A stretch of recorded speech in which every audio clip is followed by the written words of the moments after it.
my question is that I have two different things that I'm being told by my mentor to focus on.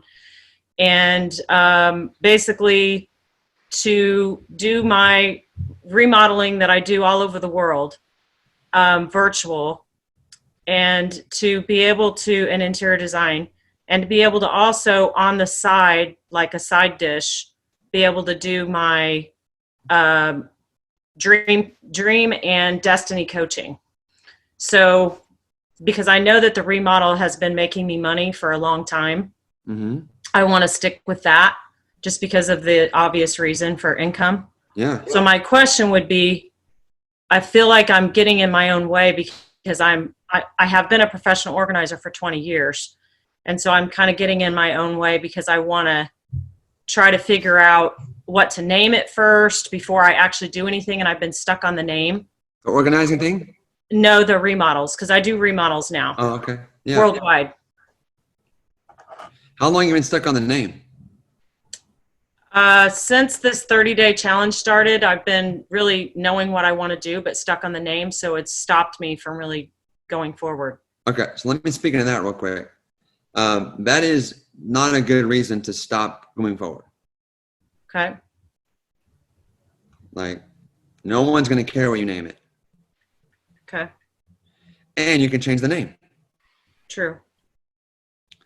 I don't care what you call it. As long as you're amazing at what you do, you can call it XYZ Remodeling. Do you know there are companies that are AAA mini storage?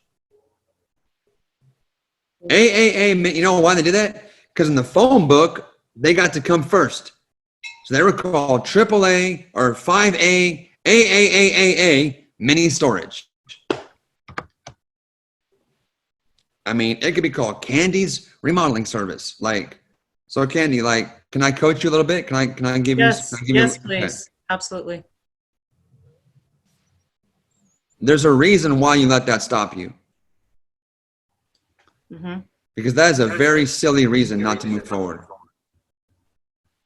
So I would just, again, I don't know you, but I would probably suspect there's another level of fear or intrepidation or some other reason that really had you not move forward on that.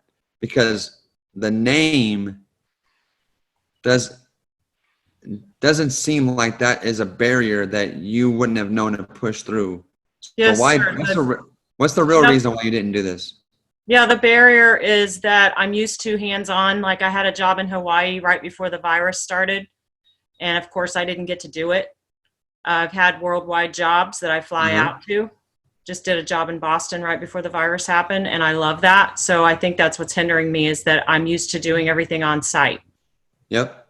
The virtual world is new to me. It's a little daunting. Yep. But I'm up for whatever you say. I need to be pushed into the next step. So because I'm really good at what I do, I've been told. Yeah. I mean, listen, if someone's going to fly you around the world to have you do something, you're probably good at it because there's probably 100 people in their backyard that are cheaper than you.